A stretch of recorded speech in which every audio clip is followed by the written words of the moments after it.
Para jamaah yang dirahmati Allah, yang pertama yakni ada kata maulid. Kata maulid di sini ketika ditarik dalam kaidah nahwu shorof, kata maulid ini terambil dari akar kata walada yalidu, bermakna melahirkan. Kata maulid ini bersigot isim jamak makan yang bermakna wiladah, kelahiran. Kelahiran di sini bukan hanya sebatas kelahiran saja, tetapi mencakup antara dua hal, yakni tempat dan waktu kelahiran dari seseorang. Kemudian yang kedua, ada kata maulud. Kata maulud ini sama dengan kata maulid, sama-sama terambil dari akar kata walada yalidu. Tetapi kata maulud di sini ia bersigot isim maf'ul, bermakna yang dilahirkan. Yang ketiga itu ada kata milad. Kata milad ini berasal dari kata wiladatun. Tak yang ada pada akhir kata itu dipindah ke depan dan diganti huruf mim. Kemudian wawunya itu diganti ya untuk menyesuaikan harokat sebelumnya menjadi miladun. Kata milad ini maknanya sama dengan kata maulid. Karena milad di sini itu asalnya berasal dari kata wilada yang bermakna kelahiran. Kemudian yang keempat ada kata mulut. Kata mulut ini sebenarnya ketika dilihat dari bahasa, kata mulut ini merupakan suatu ketetapan istilah bahasa Arab yang dibahasa Jawakan oleh masyarakat Jawa. Para jamaah yang dirahmati Allah, kemudian dari istilah empat kata tersebut, di manakah kata yang seharusnya dipakai untuk memperingati kelahiran Nabi besar Muhammad SAW?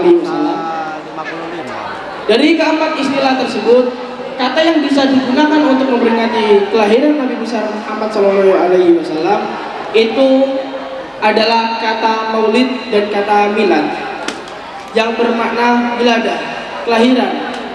Kelahiran di sini itu mencakup dua hal, yaitu tempat dan waktu kelahiran dari seseorang. Kemudian ada seseorang yang mengatakan maulid Nabi. Kata maulid Nabi ini merupakan suatu potensial hal yang salah. Mengapa di sini saya menyalahkan? Karena ketika orang mengatakan maulid Nabi, sama saja halnya seseorang tersebut memperingati kelahiran Nabi semuanya. Karena Nabi itu sifatnya umum. Nabi itu ialah status seseorang yang diutus oleh Allah. Kemudian juga ada seseorang yang mengatakan kata maulid Nabi Muhammad. Hal ini juga hal yang salah. Mengapa hal ini disalahkan?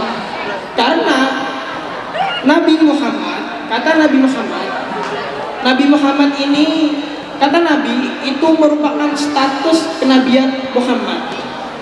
Dan Nabi, zat atau nur Nabi Muhammad sebelum bumi ini diciptakan itu sudah ada. Karena itu di sini saya menyalahkan kata maulid Nabi Muhammad SAW. Kemudian di manakah kata yang benar untuk memperingati kelahiran Nabi besar Muhammad SAW? Kata yang benar untuk memperingatinya yaitu ialah maulid Muhammad. Mengapa di sini menggunakan kata maulid Muhammad? Karena maulid ini ia bermakna wilada, kelahiran. Kelahiran di sini menjelaskan kelahirannya sesosok pria kecil yang bernama Muhammad. Para jamaah yang dirahmati oleh Allah, siapakah sesosok Muhammad itu? Muhammad ini ialah seorang nabi, seorang sesosok pemimpin dari agama Islam yang dipublis oleh Allah, yang dideklarasikan oleh Allah untuk menegakkan agama Islam. Mengapa hanya Nabi Muhammad saja yang dipublis oleh Allah? Mengapa nabi yang lain itu tidak dipublis oleh Allah? Karena Nabi Muhammad ini ialah salah satu nabi yang sangat mulia daripada nabi-nabi yang lain. Dan perlu kita ketahui, Nabi Muhammad ini juga seseorang yang uswatun hasanah. Apa uswatun hasanah? Uswatun hasanah ini ialah contoh atau teladan yang baik. Seperti yang dijelaskan dalam surah Al-Ahzab ayat 21, laqad kana lakum fi rasulillahi uswatun hasanah. Laqad teman-teman kana ono iku lakum maring sira kabeh fi rasulillahi ing dalam Rasul Allah. Sopo uswatun contoh teladan hasanah kang apik. Jadi sesungguhnya teladan yang baik bagi kamu semuanya itu di dalam Rasulnya Allah. Siapakah teladan yang baik tersebut? Yakni ada Nabi besar Muhammad SAW. Dalam surat Al-Ahzab di sini menggunakan kata hasanah. Mengapa tidak menggunakan kata khair? Mengapa tidak menggunakan kata thayyib? Padahal kata khair dan thayyib ini sama-sama bermakna kebaikan. Dari tiga kata tersebut kita analogikan seperti pohon yang kuat, pohon yang kokoh. Pohon yang kokoh itu pasti ia mempunyai akar yang sangat kuat, akar yang sangat bagus, akar yang sangat tangguh. Akar itulah dinamakan dengan khair.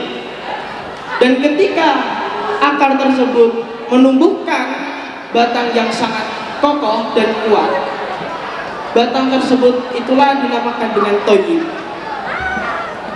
Dan jika akar dan pohon tersebut menumbuhkan suatu hasil yang sangat baik, menumbuhkan buah yang sangat baik, buah tersebut itulah dinamakan dengan hasanah. Jadi bisa dikatakan hasanah ini ialah merupakan kebaikan level tertinggi dari sebuah kebaikan. Jadi Nabi Muhammad itu ialah seseorang yang kebaikannya itu sudah melampaui batas, sudah menginjak level tertinggi. Para jamaah yang dirahmati oleh Allah, selain Nabi Muhammad ini menjadi seseorang yang uswatun hasanah, Nabi Muhammad ini juga seseorang yang memiliki sifat aziz, haris, dan raufur rahim. Dijelaskan dalam surah At-Taubah ayat 128, laqad ja'akum rasulun min anfusikum azizun 'alaihi ma 'anittum harisun 'alaikum bil mu'minina raufur rahim. Sesungguhnya Muhammad telah datang kepadamu dari kamu semuanya itu dengan membawa sifat yang aziz. Aziz di sini terambil dari kata azza. Azizun itu bersigot sifat musyabahah. Aziz di sini bermakna yang berat. Jadi Nabi Muhammad SAW ini ialah sesosok pemimpin yang memikul beban berat umatnya. Karena Nabi Muhammad SAW ini tidak menginginkan ketika umatnya itu menanggung masalah yang berat. Karena Nabi Muhammad ini mengetahui bahwa ketika umatnya itu terjebak dalam masalah, terjebak dalam problematikanya, otomatis seseorang tersebut akan meninggalkan ibadahnya atau lebih fokus terhadap masalahnya. Kemudian yang kedua, Nabi Muhammad ini juga memiliki sifat yang haris. Haris di sini bermakna yang tamak atau yang rajin. Tamak di sini bukan berarti Nabi Muhammad itu nakal, bukan berarti Nabi Muhammad ini melakukan suatu hal yang sesat. Tetapi tamak di sini bisa kita maknai sesuatu hal yang berlebihan. Jadi Nabi Muhammad itu mempunyai keinginan lebih terhadap umatnya agar umatnya ini menjadi seseorang yang tuflihun, seseorang yang beruntung di sisi Allah.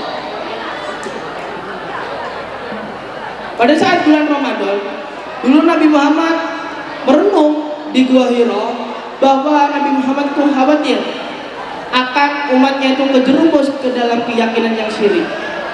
Jadi selain Nabi Muhammad ini memikul beban berat dari umatnya, Nabi Muhammad ini juga seseorang yang mengkhawatirkan terhadap umatnya, seseorang yang memperdulikan terhadap umatnya.